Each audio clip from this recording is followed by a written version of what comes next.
আজকে সস্তায় একদম বাড়ির মতো খাবার খেতে চলে এসেছে কিন্তু শক্তিগড়ে। আর এটা কিন্তু শক্তিগড়ের ল্যাংচার দোকানে আমি আজ আসিনি, আজকে এরকম একটা বাঙালি থালি খেতে এসেছি, তাও কিন্তু সস্তার মধ্যে। কত রকম আইটেম রয়েছে একবার দেখে নাও জাস্ট।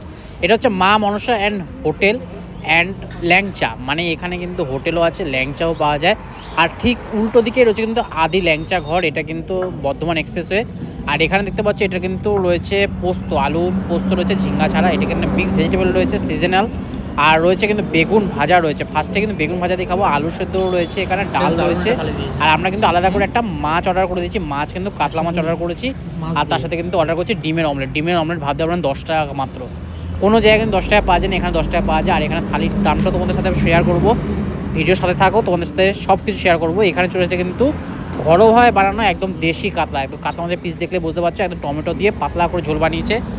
আমার কিন্তু চাইনিজের থেকে নানা রকম বাঙালি ধাবা বা হোটেলে গিয়ে কিন্তু বাঙালি খাওয়ার মজাই আলাদা লাগে। আর বাঙালি থালিতে কী কী আইটেম দিচ্ছে, কারণ প্রত্যেকটা হোটেলে কিন্তু আইটেমগুলো চেঞ্জ থাকে, আলাদা আলাদা আইটেম থাকে। এখানে রয়েছে কিন্তু আলু পোস্ত রয়েছে, এটা কিন্তু যথেষ্ট পরিমাণ অনেক কটা আলু দিয়ে তৈরি করা হয়েছে।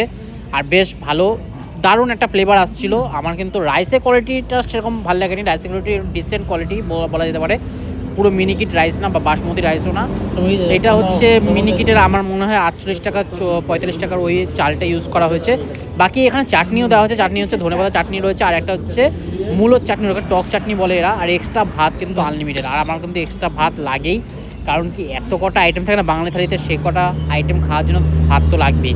এটা একটা সিজনাল খাবার রয়েছে, এখানে কিন্তু রয়েছে আলু রয়েছে, মটরশুঁটি রয়েছে, গাজর দিয়ে একটা তরকারি বানানো হয়েছে, ধনে পাতাও দেওয়া হয়েছে, একদম ঘরোয়া পাতলাভাবে বানানো হয়েছে। এই তরকারিটা জাস্ট অসাধারণ হয়েছিল, একদম সিজনাল খাবার, একদম ধনে পাতা গাজর আর আলু দিয়ে আর মটরশুঁটি দিয়ে তৈরি করা হয়েছে। খাওয়া দাওয়ার কোয়ালিটি খুব সুন্দর। আর এটা কিন্তু ধনে পাতা লঙ্কা আর গাজর দিয়ে মেবি বড় একটা বানানো হয়েছে। আর এখানে মুসুর ডাল কিন্তু কোনো মাড় ছাড়া মুসুর ডাল, লঙ্কা দিয়ে মুসুর ডালটা বানানো হয়েছে। মুসুর ডালটা একটু পাতলা হয়েছে, আর একটু মানে ঘন হলে বেশ ভালো লাগতো। আমি কিন্তু এক্সট্রা রাইস আবার নিয়েছি, কারণ কি এক্সট্রা রাইসে এখানে কোনো টাকা লাগে না, সেই জন্য এক্সট্রা রাইস আমি নিয়ে 2বার নিয়ে নিলাম। রাইসগুলো একটি ডিসেন্ট বলা যেতে পারে। আর ডিমের অমলেটটা জাস্ট অসাধারণ বানিয়েছিল, নানা রকমের টমেটো পেঁয়াজ আর লঙ্কা দিয়ে কিন্তু ডিমের অমলেটটা অসাধারণ বানিয়েছে। আর এর আগের ভিডিও মানে আমার একটা বিয়ের বাড়ি ভিডিওতে মিতালি হালদার কমেন্ট করেছিল হালিশহর থেকে, অসংখ্য ধন্যবাদ, আপনার কমেন্টটা পেয়ে আমার খুব ভালো লেগেছে। আশা করি এরকমই ভিডিও দেখবে আর এরকম কমেন্ট করবে, তোমাদের জন্যই ভিডিওগুলো তৈরি করা আর ভিডিওগুলো বানানো। যাই হোক, এখন চলে এসেছে কিন্তু দেশি কাতলা মাছের মানে ঝোল চলে এসেছে, একদম দেশি কাতলা, একদম টমেটো দিয়ে কিন্তু ঘরোয়াভাবে জিরা ফোড়ন দিয়ে কিন্তু তৈরি করা হয়েছে। বেশ দারুণ, মাছটা কিন্তু দারুণ হয়েছিল। আমি খাওয়ার পরে তো অডিও দিচ্ছি, তাই তোমাদেরকে আগেই বলে দিচ্ছি মাছটা সত্যি ভালো হয়েছিল।